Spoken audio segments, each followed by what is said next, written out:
Hey, what's up? This is Nick with Motorcycle.com, and welcome to another episode of In Gear, where we test gear for you guys, talk about it, and describe it in riveting detail, which I'm sure all of you guys are going to love.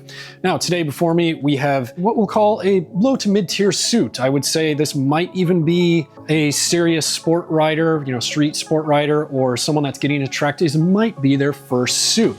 And this is the Alpinestars Missile V2 Ward. Now this is based on Alpinestars, I'd say it's a popular chassis. Dates back to the original Missile suit that came out a few years ago, went to the V2 a couple seasons ago, and now we get the Ward version, which is just an updated version of that. As I mentioned before, this really could be your first suit if you're getting into stuff like track days, or you really just want maximum protection for your sport riding on the road. As of now, it comes in at about $1,299 and sizes between 46 and 60. That's in euro. As I mentioned before, this is really getting into the more full-featured suits from Alpinestars. My colleague Troy Siahan covered the GP Force LURV suit, which is the brand's entry-level suit. There's actually some good arguments for that suit. Arguably, it's a little bit more flexible. It has less leather overall, some more HRFS paneling, which is essentially just this elastic paneling, and it allows riders to kind of move around a little bit more. Supermoto riders might be really inclined to get that. With this is a more traditional road racing suit. Having used it for a handful of track days, did a couple canyon rides in it, it really is reminiscent of that Missile suit that has been on the market for a number of years now, but has some nice little updates to it. So what makes this a really good road racing suit? Something that would be good for track days? Well, first off, you have cowhide leather, comes from cows, rare animal, 1.3 millimeter. And obviously in certain areas, we're going to be doubling up that protection. So it's multi-layer in areas like the seat, as you guys can see here, double layered here. So just those high abrasion areas. When we're looking at leather suits, we really do want to prioritize stuff that's using actual high quality leather, so it has some suppleness to it. It's not super stiff. Break-in period is pretty quick, and realistically, you can also accelerate that by just treating the leather with whatever leather cream that you're comfortable using. Fitment-wise, as you move into this type of suit, we're not talking about something that's super race fit. We're dealing with something that's going to be a little more loose fitting. This suit and everything in its greater family is a Tech-Air ready suit. So why is it ready? Because it's a standalone suit. It has no mounting system within the suit for a Tech-Air bag. You can run a Tech-Air 5, a Tech-Air 7X, a Tech-Air 10, and you'll be A-okay, as long as your sizing's in the ballpark.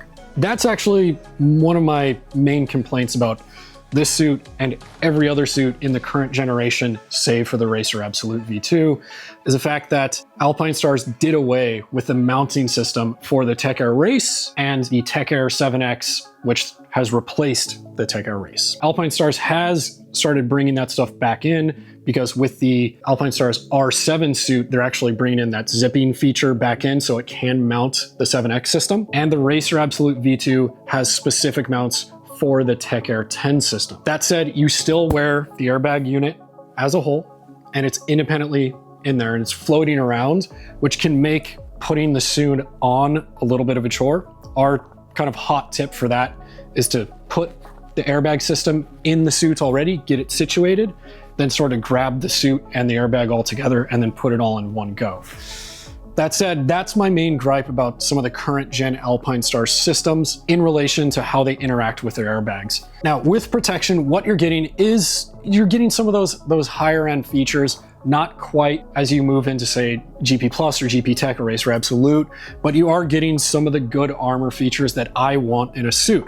Because quite frankly, although my colleague Troy really likes the lightness of the LURV, it's missing a lot of these features right here, like these caps up here. They're called DFS, here, here, here. This is the type of stuff that I want. Even if you're not dragging your elbow, I simply want these types of little protection armor points as another barrier between me and the road surface. So I do like the fact that this suit has some of these elements baked into it. Armor on the interior, because you get this external armor, and then on the interior, you also have some CE-rated level 1 armor. Couple other cool features that I do want to talk about. You know, like I said before, this isn't your top level suit and its price point doesn't reflect that at all. This is something that the average rider can really get into for a decent amount of money, 1,300 bucks all told. And you're getting some of those features that are trickling down from some of the higher end suits while being a pretty big step up above the LURV that Troy's covered for us the other day. That said, the overall suit is a AAA rated suit. So if you're running with track day organizations that do check that sort of thing, it will, you know, pass the sniff test for them. Getting into actually wearing the suit, overall comfortability, pretty good.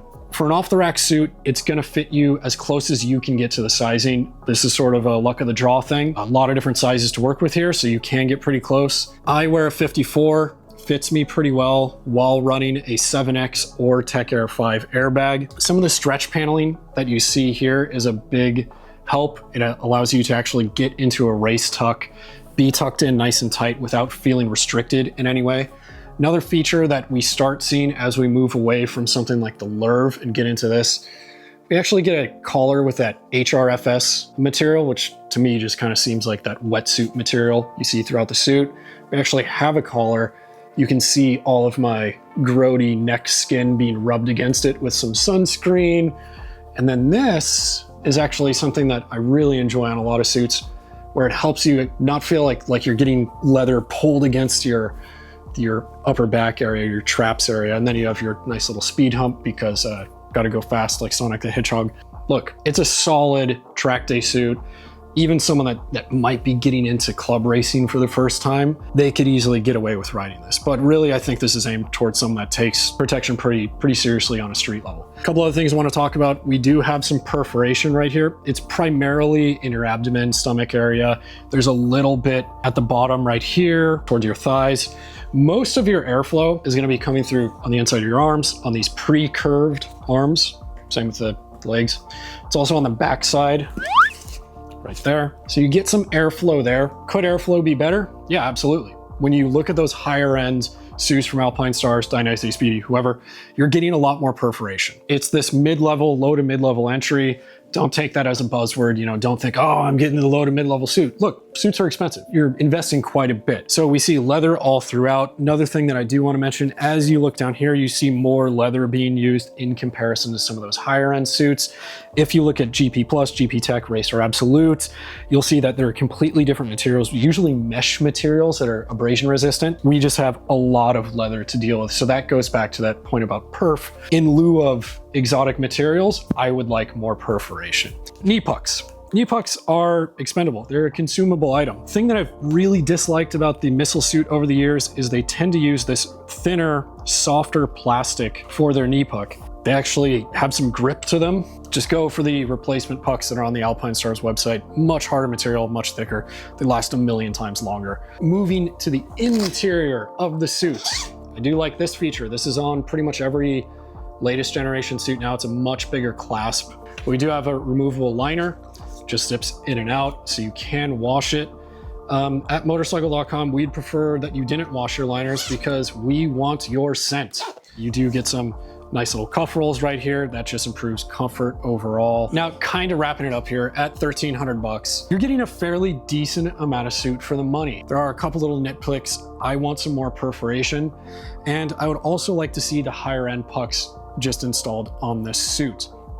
The other kind of nitpick is with some more grip material on the inside of the knee, which really helps just grip the fuel tank if you're not riding with stomp grips or some sort of aftermarket feature on the suit. Okay, now if you guys have any questions about the Alpinestars Missile V2 Ward, go ahead and drop your comments down below and we'll get you some answers. And as always, visit Motorcycle.com to read the latest reviews, get the latest pricing and specs. And be sure to check back next week for another episode of In Gear.